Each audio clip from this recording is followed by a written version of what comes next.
Assalamualaikum warahmatullahi wabarakatuh. Halo teman-teman, kembali lagi dengan saya Muhammad Iskandar. Seperti biasa, di video kali ini saya akan sedikit membahas atau mengulas hasil UAS dari minggu yang lalu. Kali ini untuk videonya saya akan mengulas tentang mata kuliah di lembaga keuangan. Tanpa harus berlama-lama, mungkin saya akan sedikit dari beberapa soal, saya akan sedikit ulas kembali di video ini. Oke. Untuk yang pertama, di sini ada pertanyaan tentang apa yang dimaksud dengan kesehatan bank. Kesehatan suatu bank itu dapat diartikan sebagai kemampuan suatu bank untuk melakukan kegiatan operasional perbankan secara normal dan mampu memenuhi semua kewajiban dengan baik, dengan cara-cara yang sesuai dengan peraturan perbankan yang berlaku. Jadi ketika semua aspek-aspek itu terpenuhi, maka bank bisa dikatakan sehat dan kita dapat berinvestasi di situ secara aman. Oke. Untuk selanjutnya di sini masih tentang bank. Pentingnya menjaga kesehatan bank bagi suatu perekonomian. Sudah pasti untuk kesehatan itu harus selalu dijaga ya, apapun itu namanya, mau bank, kesehatan diri atau apapun. Namun di sini kesehatan bank sangat penting karena bank yang sehat akan dapat melakukan kegiatan operasional dengan normal. Seperti yang sebelumnya saya bahas, ketika satu sistem itu semuanya dapat berjalan dengan baik, maka si bank itu akan tetap berjalan dengan semestinya, dan di mana resiko-resiko untuk bagi para nasabah itu akan terjaga dengan aman.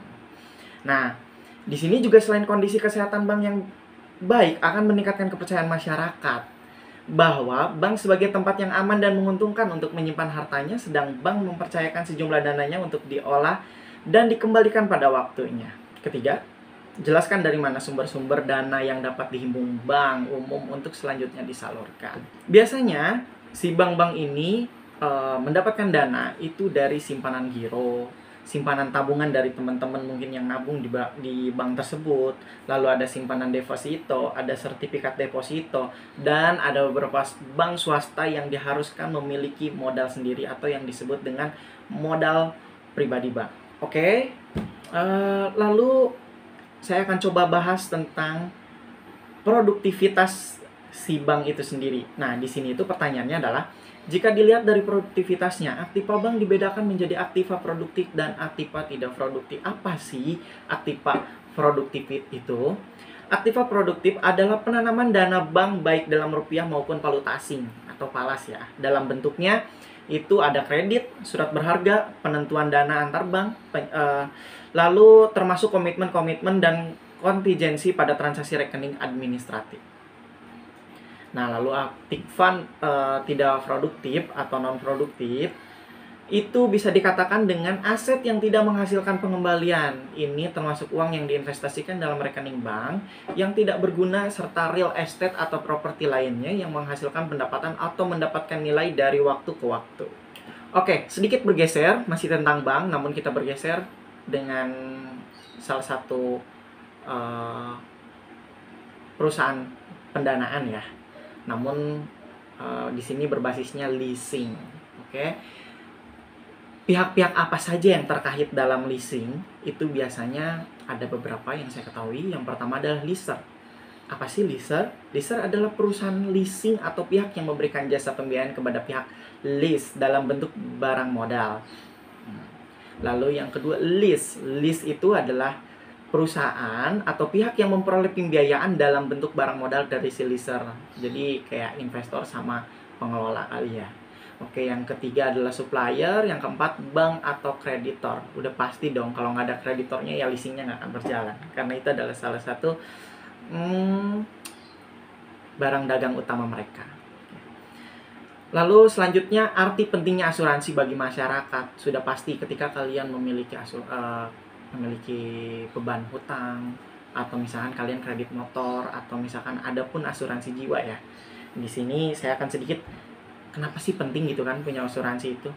Manfaat asuransi bagi masyarakat secara umum ya, selanjutnya adalah dapat memberikan ketenangan yang dimana tentunya teman-teman di sini tidak pernah tahu akan ada masalah-masalah di kemudian hari, bencana atau mungkin musibah di keluarga teman-teman atau malah teman sendiri gitu kan, mungkin amit-amit nih ya motornya hilang, biasanya ada yang namanya asuransi TLO, atau misalkan teman-teman sakit, ada yang namanya asuransi jiwa.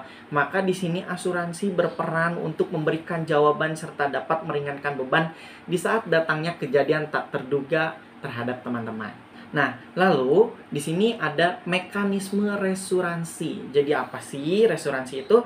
Resuransi atau reinsurance adalah mekanisme pengalihan kembali sebagai resiko atau seluruh resiko yang ditanggung oleh suatu perusahaan asuransi kepada perusahaan reasuransi. Gitu. Oke, lanjut. Lalu asuransi. Lalu ada yang namanya asuransi kerugian. Dalam pengertian lebih kompleks, asuransi kerugian merupakan jenis asuransi yang memberi ganti rugi kepada seseorang, pemilik asuransi itu sendiri, yang kemudian disebut sebagai tertanggung, yang menderita kerugian atas harta benda miliknya, di mana kerugian tersebut terjadi karena suatu bahaya atau bencana. Oke, tadi kurang lebih sudah 8 pertanyaan. 2 lagi aja ya. Oke. Nomor 9. Jelaskan prosedur peminjaman dana pegadaian. Yang pastinya yang pertama itu pasti teman-teman harus datang ke kantor pegadaian terdekat ya. Lalu biasanya mengisi formulir dan sebagainya, gadaian di barang apa. Langkah pertama, yang pastinya teman-teman jangan lupa barang gadainya harus dibawa, atau memang yang mau dijaminkan itu harus dibawa. Nah, lalu yang kedua, setelah diisi formulirnya lalu diserahkan dan menyertai barang gadainya itu sendiri, sudah pastinya kartu identitas yang valid seperti KTP, kartu keluarga itu dibawa juga. Proses pembuatan SBK atau syarat dan perjanjian pinjaman ya. Yang keempat, nasabah menerima pinjaman dalam berbentuk tunai. Oke, step-stepnya udah sih gampang itu aja. Teman-teman bisa datang langsung kalau mau nyoba ya. Lalu yang terakhir, sebutkan tujuan dari perum pegadaian. Pegadaian, perusahaan umum pegadaian ini tujuannya yang pertama adalah tentu saja untuk melaksanakan dan menunjang sebuah program pemerintah dalam bidang membangun nasional dengan cara memberikan pinjaman ataupun memberikan kredit dengan hukum gadai, atau memberikan jaminan atas barang yang dimiliki. Jadi perusahaan-perusahaan gadai ini tidak lain untuk menunjang dari teman-teman yang memang mungkin memerlukan dana untuk modal, atau mungkin untuk modal sekolah atau apapun itu namanya. Di situ ada yang namanya program pemerintah untuk membangun pembangunan di bidang pembangunan nasional dalam bentuk pinjaman kepada masyarakatnya. Oke, mungkin cukup sekian dulu untuk pemaparan atau ulasan dari video saya. Semoga apa yang saya sampaikan dapat menjadi ilmu yang bermanfaat, khususnya bagi saya, umumnya bagi teman-teman yang menonton video ini. Jika ada salah-salah kata atau salah-salah penyampaian, saya mohon maaf. Oke. Saya akhiri dulu dari sini. Assalamualaikum warahmatullahi wabarakatuh. Sampai jumpa di video selanjutnya. Bye-bye.